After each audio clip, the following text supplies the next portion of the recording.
Hello everyone, welcome to the channel English with Chitra Sharma, and the another name of the channel is Vardhan Classes. Today I am going to talk about Mulk Radha Anand. I have uploaded 4 videos on Indian English literature and I have uploaded near about 110 videos on English literature. It will be helpful for you. I am going to start a lecture series on Master Cadre English Punjab series. This is the fifth lecture on Mulk Raj Anand. I am going to talk about Mulk Raj Anand in systematic way. If you like my video, then do subscribe and like and share with your friends. Today, start with the chapter Mulk Raj Anand. Mulk Raj Anand. His name is Mulk Raj Anand and his birth is 12 दिसंबर 1905। उनका जन्म हुआ था 12 दिसंबर 1905 को और उनकी death हुई थी 28 सितंबर 2004 को। He was an Indian writer in English. Indian writer थे, इंग्लिश में लिखते थे। Notable for his depiction of the lives of poor caste in the traditional Indian society.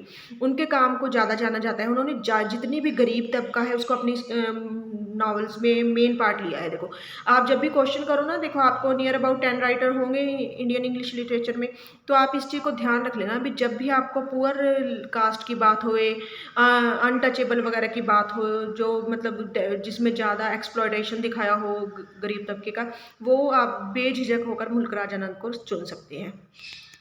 One of the pioneer of the Indo Anglican fiction. उनको Indo Anglican fiction का pioneer माना जाता है। ही together with are के Narayan, Ahmad Ali and राजा राव। इन्होंने अहमद अली, राजा राव और are के नारायण के साथ इनका नाम भी लिया जाता है। One of the first Indian writer based in English to gain and international readership. इनको फर्स्ट इंडियन राइटर माना जाता है जो इन्होंने इंटरनेशनल लेवल तक मतलब फेमस प्रसिद्धि प्राप्त की है। इनको इनका रीडरशिप मतलब इनको ज़्यादा से ज़्यादा पढ़ा जा रहा है। Anand is admired for his novel and short story. Anand को अपनी नॉवेल्स और शॉर्ट स्टोरी के लिए ज़्यादा माना जाता है। Which have acquired the status of classics of modern Indian English literature. जिन्होंने मॉडर्न इंडियन इंग्लिश लिटरेचर में क्लासिक्स को लेकर आए। They are noted for their perspective insight into the lives of oppressed. इन्होंने ज़्यादातर ऑप्रेस्ड होता है दबे हुए लोग, इन्होंने अपनी राइटिंग में ज़्यादा दबे हुए लोगों को, ऑप्रेस्ड लोगों को, and for the analysis of empowerment and exploitation and misfortune.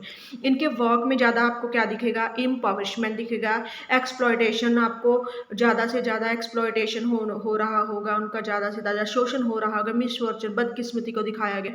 He became known for his protest novel untouchable 1935, followed by other works on Indian poor such as. इनको ज़्यादातर जाना जाता है, बहुत ज़्यादा फेमस है ये अनटचेबल के लिए, कि जो कि 1935 में आई थी। और उनके अदर वर्क्स है जो सच एज कुली है जो कि 1936 में आया था, two leaves and a bird है जो कि 1937 में आया था। This are the important works of Mulk Raj Anand. If we talk about, he is also noted for being among the first writer to incorporate Punjabi and Hindustani idioms into English. इनको देखो famous है, ये बहुत ज़्यादा फेमस है। देखो आप ना ध्यान रखना, अपने इंडियन इंग्लिश लिटरेचर में ना एक अपने खुशवंत सिंह जी है, एक मुल्क राज आनंद है, ये दोनों पंजाबी थे। और जो खुशवंत सिंह है उन्होंने ज़्यादातर मेन एक तो उनकी ट्रेन टू पाकिस्तान उसके बारे में लिखा है, और इन्होंने उनकी नॉवेल्स में ज़्यादा आपको उनके मतलब ग्रैंड मदर हो गए या उनका मतलब लस्ट हो गया, सेक्स के बारे में, या मतलब यंग से टॉपिक मिलेंगे। पर जब मुल्क राज आनंद की बात आएगी तो उनकी हमेशा वर्क में आपको अनटचेबिलिटी दिखेगी, गरीब तबका दिखेगा। और ये बहुत फेमस है, किस लिए फेमस है? इन्होंने पंजाबी और हिंदुस्तानी ईडियम्स मतलब मुहावरों को अपनी इंग्लिश राइटिंग में यूज़ किया है, इसके लिए बहुत फेमस है, ये आप ध्यान रखना। He was a recipient of the civilian honour of the Padma Bhushan. इनको मतलब इनको सिविलियन ऑनर मिला है, क्या मिला इनको? पद्म भूषण। नोटेबल अवार्ड्स की बात करें इनके हम, तो उनको देखो जो नोटेबल अवार्ड्स मिले, जो एक साहित्य अकेडमी अवार्ड जो कि 1971 में मिला था। जो साहित्य अकेडमी वर्क है ना, इनको इनकी ऑटोबायोग्राफी है जो कि I think morning face, that occurs इन 1968, जो 1968 में आए थे, उनके लिए इनको साहित्य अकेडमी अवार्ड मिला था जो कि 1971 में मिला था। उसके बाद इनको देखो पद्म भूषण जो पहले मिला है 1967 में, इंटरनेशनल पीस प्राइज मिला है। और नॉवेल्स एंड अदर वर्क्स की बात करें तो इनकी मोस्ट इंपॉर्टेंट नॉवल है दैट इज अनटचेबल, जिसको हम अच्छे से करेंगे भी, जो 1935 में आई थी। कुली है 1936 में आई थी। Two leaves and a bird है 1937 में आई थी। इसके बाद हम बात करें the village that occurs in 1939, the village 1939, across the black border 1939, the sword and the sickle come in 1942 ये इनकी ट्रायलॉजी मानी जाती है, इनको उसको अच्छे से हम डिस्कस करेंगे। द बिग हार्ट 1945 में आई थी। The lost child that occurs इन 1934 में आई थी। ये लॉस्ट चाइल्ड आपने पढ़ी है ना, ये स्टोरी आपको याद आ जाएगी। नियर अबाउट आई थिंक +2 में पढ़ी होगी आपने।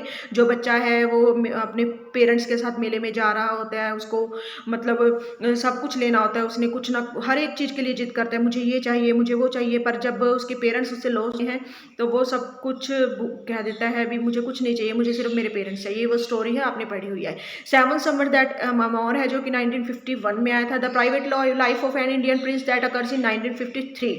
The old woman and the cow that occurs in 1960। The road जो 1961। द अदर नोटेबल वर्क्स हैं इनके। The golden breath studies in 5 parts of new India 1933 में आई थी। इनमें 5 पर्ट्स के बारे में इन्होंने डिस्कस किया है। इंट्रोडक्शन टू इंडियन आर्ट 1956 में आई थी, जिसके ये एडिटर थे। काम कला 1958 में आई थी। होमेज टू खजुराहो को ऑथर्ड विद स्टेला करामरिच। जो इन को ऑथर मतलब 2 ऑथर थे इनके, स्टेला इनके साथ थी। ओके, ऑटोबायोग्राफीज की बात करें तो इनकी 7 समर्स आई थी 1951 में। देखो ऑटोबायोग्राफीज का बड़ा ध्यान रखना, मोस्टली पूछी जाती है ऑटोबायोग्राफी। मॉर्निंग फेज जो कि 1968 में आई थी, और उसके लिए मैंने बताया था इनको साहित्य अकादमी अवार्ड मिला था, जो 1971 में मिला था। Conversation in Bloomsbury that occurs in 1981। Pipli Sahib 1985। Notable awards और है इनके। इंटरनेशनल पीस प्राइज इनको मिला था 1953 में। अब हम बात करेंगे अनटचेबल की। अनटचेबल बहुत इंपॉर्टेंट है इनकी, बहुत ज़्यादा। इनके अगर हम करेक्टर्स की बात करें तो मेन करेक्टर है लखा, जो कि जमादार है और स्वीपर है, फादर ऑफ 3 चिल्ड्रन। उसके 3 बच्चे हैं। सोहिनी डॉटर है। बखा 18 साल का बेटा है। रखा है यंगेस्ट सन है। लेजी है, अब्यूसिव है, गालियाँ निकालता है and feel satisfied with his work. फिर भी अपने काम से बहुत सेटिस्फाइड है इस काम करके ही। If we talk about Bakha, Bakha is the protagonist of the story. Bakha protagonist hero है स्टोरी का, मेन कैरेक्टर है। एंड द सन ऑफ लखा, लखा का बेटा है। एंड अब्यूसिव फादर, लखा क्या है? अब्यूसिव फादर है, गालियाँ निकालने वाला पिता है।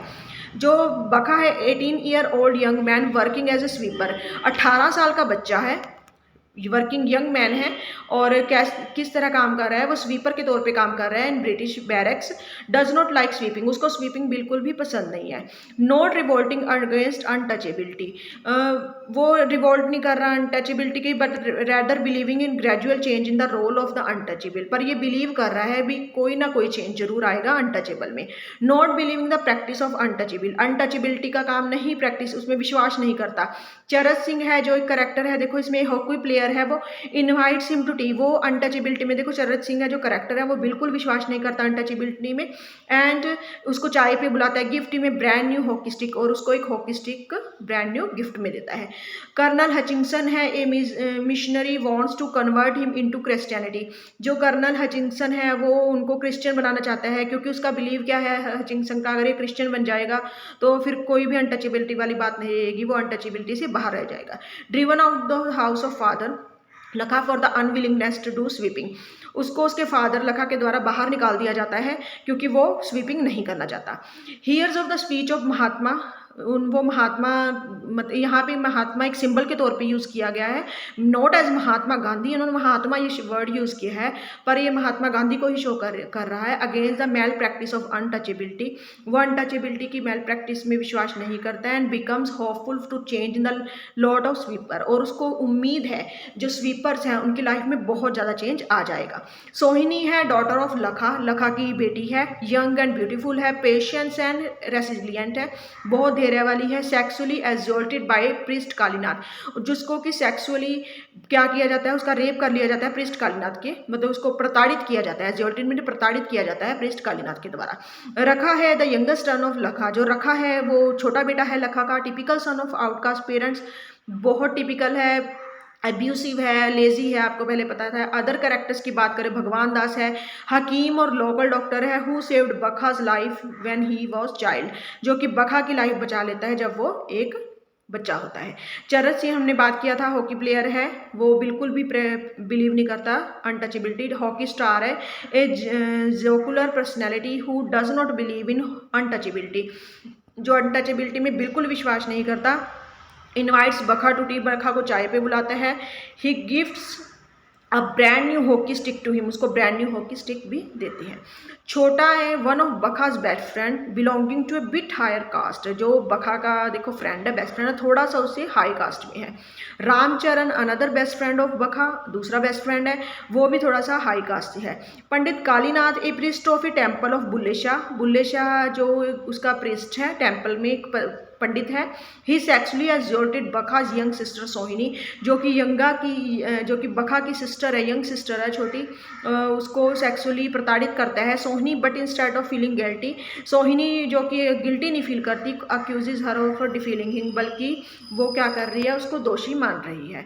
गुलाबो है ए वॉशर वूमेन है who is mother of Ramcharan, जो रामचरण उसका दोस्त था, आपको पता है पहले पढ़ा था हमने, थोड़ा सा हाई कास्ट से है वो। He is very jealous and does not like सोहिनी, वो सोहिनी को पसंद नहीं करती। कर्नल हचिंगसन है a missionary wanted to convert Bakha into Christianity, जो कर्नल हचिंगसन है वो क्या चाहते हैं, बखा को क्रिश्चियन बनाना चाहते हैं। इकबाल सरसर है poet defending Mahatma and society socialist theory, एक पोइट है इकबाल, वो क्या है, महात्मा को डिफेंड कर रहे हैं उनकी बातों को, और कार्ल मार्क्स की जो थ्योरी है, सोशल समाजवादी थ्योरी है, उसमें का क्या फेवर कर रहे हैं। एन बशीर है जो एक इंडियन लॉयर है who studied at Oxford, Oxford में पढ़े हैं, is critical of Mahatma and socialism. Story की अगर हम बात करें इसकी थोड़ी सी, तो इसमें क्या, the story tell us about the male practice of untouchability, उस टाइम पे जो अछूआछूत की जो प्रैक्टिस चल रही थी, जो फैली हुई थी, वो उसके बारे में बता रहे हैं। देखो इसमें क्या बताएगा, अनटचेबिलिटी में क्या शो किया गया, इन्होंने माइंड को शो किया इन्होंने।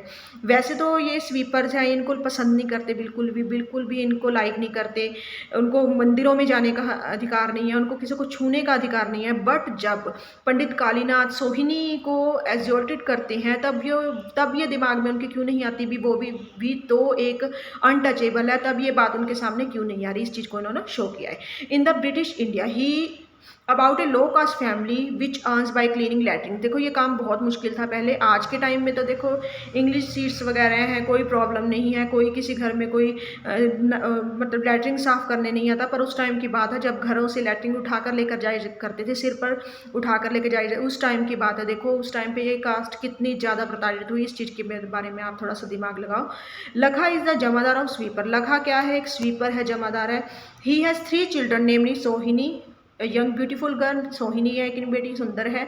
बखा 18 year old boy wrecked to do father's task, 18 साल का बच्चा है, बेटा है, जिसको मतलब बहुत ज़्यादा कहा जाता है उसने फादर का काम करना है। रखा the youngest son, Bakha very unwillingly does not work of sweeping, Bakha बिल्कुल भी नहीं चाहता स्वीपिंग का काम करता। Do he looks forward to a change in a lot of sweeper, चाहता है भी जो स्वीपर्स की ज़िंदगी चेंज हो जाए। Showing his sluggishness towards his duty, अपनी ड्यूटी के प्रति बिल्कुल भी वो खुश नहीं है, बिल्कुल नकारात्मक बिहेवियर है। He is driven out of the house, को घर से बाहर निकाल दिया जाता है। He then happy hears the speech of Mahatma a symbol name of Mahatma Gandhi, Mahatma को सिंबल के तौर पे यूज़ किया गया है यहाँ पे।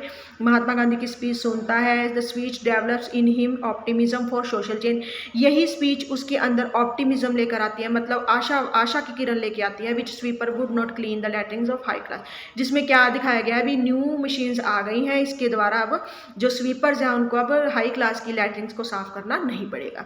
I think you like the video, if you like the video please do like and subscribe my channel. If you like and subscribe my channel it will be helpful for you, and I also get motivated to give more videos for you. Thank you, have a nice day.